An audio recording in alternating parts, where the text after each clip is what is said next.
Senhor presidente, senhores senadores, senhoras e senhores, diante da injustificável e interminável arbitrariedade praticada neste momento difícil por que passa o país e que aconselha moderação e equilíbrio para a pacificação dos espíritos, diante da incontida satisfação da parte beneficiada por esse arbítrio, que esquece que a violação que hoje a beneficia é, em essência, a mesma que pode lhe negar as mais elementares garantias, como ocorre hoje aos seus adversários políticos. Diante do silêncio das lideranças da sociedade civil e das entidades do direito e da imprensa, perante a censura e o cerceamento da liberdade de pensamento e de opinião, diante da omissão dos partidos políticos da direção desta Casa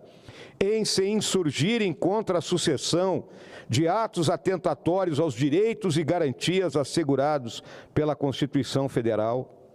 diante do assombro da sociedade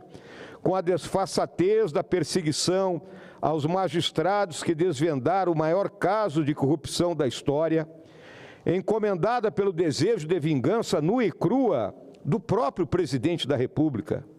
e que agora, com a cassação do mandato do deputado Danton Dallagnol, fere de morte a última esperança do povo da democracia, que é a sua representação política expressa nas urnas. Diante disso tudo, alerto: a forma política da sociedade corrupta é a guerra civil. E antes que os feiticeiros do arbítrio digam que se trata de uma ameaça, respondo-lhes que a ameaça paira sobre todos nós, materializada a cada dia na escalada da discricionariedade sem lastro que esvazia o lugar comum, onde todas as nossas divergências e disputas podem ser resolvidas. E esse lugar é a lei. A esses operadores da intimidação, respondo que a advertência que trago à tribuna provém da história, de quem assistiu ao colapso da democracia e da cidade-estado grega. Um desastre que, na atualidade, ronda não somente o Brasil, mas as principais nações do Ocidente. Não segundo a perspectiva primária e preconceituosa dos analistas ideológicos que só veem ameaças nos seus inimigos, mas sim pela constatação de que os direitos e deveres que dizem respeito isonomicamente a todos os cidadãos de uma república estão sendo sistematicamente depredados pelos inimigos da democracia, travestidos de seus defensores. Alerto novamente: em uma democracia, a justiça não pode ser uma extensão do poder. Faço agora aos arrogantes de plantão, que se comprazem em seu silêncio prenho de desforra indecente, e aqueles profissionais do cinismo de oportunidade, que ao invés de protestarem por dever de fé de ofício contra o sistemático ataque às liberdades e garantias democráticas, associam-se à ignomínia da pura perseguição, fazendo-a verberar. O Brasil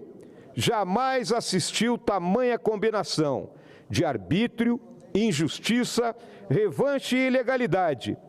praticados de forma tão brutal e injustificada, mesmo nos momentos traumáticos de ruptura institucional ou de ameaças à soberania nacional. Portanto, senhores senadores, senhor presidente, em nome dos meus eleitores do bravo Rio Grande do Sul, fronteira da nacionalidade e guardião das liberdades, apoiado pelos colegas de bancada e por todos aqueles parlamentares que, independentemente de posições partidárias e ideológicas, acreditam na democracia, venho formalizar por meio desse discurso o pedido para que o excelentíssimo senhor presidente do Congresso Nacional interdite imediatamente a cassação ilegítima do deputado Dallagnol, por ela estar viciada na forma e no conteúdo, por erros de tal gravidade que a levam muito além da esfera jurisdicional para se constituir em ataque direto à democracia no Brasil. Convicto de estar cumprindo meu dever como parlamentar eleito e como cidadão que serviu e continua a servir ao país, encerro minhas palavras sobre esse grave acontecimento,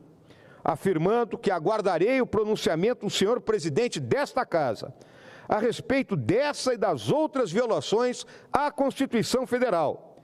e às prerrogativas do Congresso Nacional, palavras pelas quais certamente, senhor presidente, aguarda a nação brasileira. O momento não permite silêncios, nem arroubos irresponsáveis e incendiários. A situação demanda posicionamentos firmes e claros, que transcendam as partes para convergir no bem comum de uma democracia saudável e madura, como é a brasileira, mas que passa por uma crise que não pode ser nem escondida, nem ignorada. Fica com a palavra o excelentíssimo senhor presidente do Congresso Nacional. Digo a ele, conte comigo para ouvi-lo e respondê-lo quantas vezes forem necessárias. O povo espera, a hora exige, o Brasil merece. Muito obrigado.